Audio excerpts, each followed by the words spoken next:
Bismillahirrahmanirrahim. Assalamualaikum warahmatullahi taala wabarakatuh.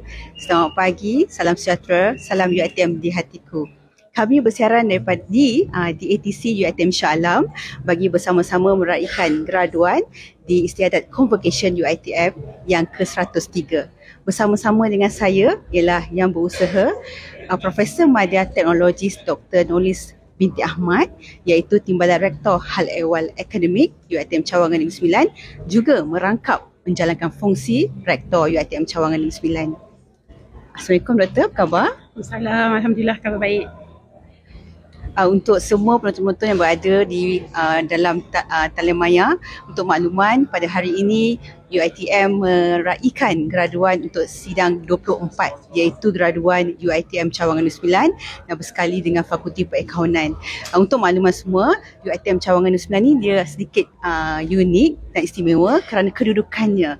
Kedudukan kami ni taklah jauh sangat daripada Shah Alam, Kuala Lumpur ataupun Putrajaya. Kalau kata kita ada program tu, boleh balik hari, tak perlu check in. Itu antara keistimewaan yang boleh yang perlu semua orang tahu. Dan selain tu ada juga keistimewaan program-program kami yang berada di dalam UiTM Cawangan. Dr. Nolis, boleh ke Dr. Nolis kongsikan dengan penonton-penonton di luar sana apakah keistimewaan program yang terdapat di Cawangan Negeri 9 dan juga apakah fasiliti ataupun prasarana yang menyokong kepada program-program yang ada di kampus kita? Terima kasih Dr. Monica.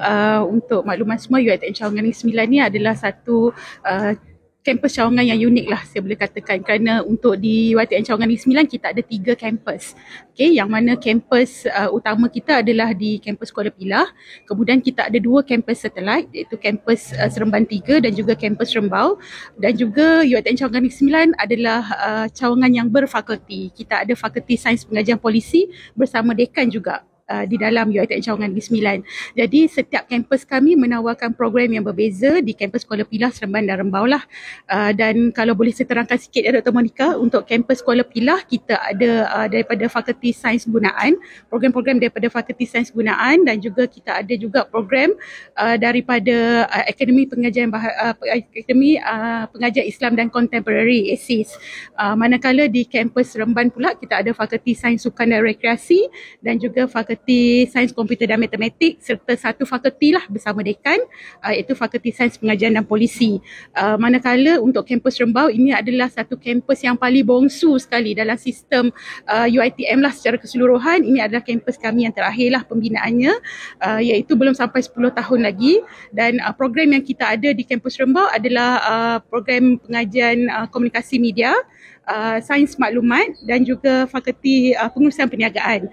Jadi secara keseluruhan di kampus kita ada lebih kurang 11,000 lebih dalam total ketiga-tiga kampus, dan kita menawarkan daripada pra-pengajian, pra-diploma sehinggalah ke peringkat PhD.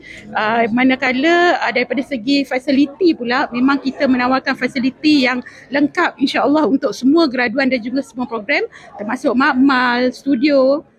Kita ada studio TV dan juga studio radio, serta kita ada Big Data Lab juga di UiTM Cawangan Negeri 9 insya-Allah. Okey, selain daripada dekat, kita maksudnya ada keistimewaan lain, iaitu fakulti-fakulti kita ni ada prasarana yang lengkap ya Doktor. Okey, baik. Doktor, kalau dapat Doktor kongsikan ataupun berikan sedikit ucapan untuk graduan kita yang sebenarnya mereka ni hari yang istimewa untuk mereka. Apakah ucapan yang boleh Doktor kongsikan? Okey, untuk hari ini graduan Negeri 9 untuk sesi ke-24 ada lebih kurang 1,103 orang. Jadi saya sebagai yang menjalankan fungsi rektor ingin mengucapkan tahniah, dan juga untuk graduan pada hari ini, anda adalah salah satu kebanggaan kami lah di UiTM Cawangan Negeri 9 kerana berjaya menamatkan pengajian, dan kita mengharapkan bila keluar ke dunia sana sama ada melanjutkan pengajian lagi ataupun memasuki alam pekerjaan, kita mengucapkan selamat maju jaya dan juga bawalah adab yang terbaik sebagai produk UiTM, dan juga harap terus membawa kegemilangan UiTM di mana jua anda berada insya-Allah. Terima kasih Dr. Nolis, terima kasih banyak kerana sudi untuk ditemu bual. Sekian daripada saya kepada semua penonton di luar sana. Teruskan untuk mengikuti kami di Istiadat Convocation 103 UiTM. Terima kasih.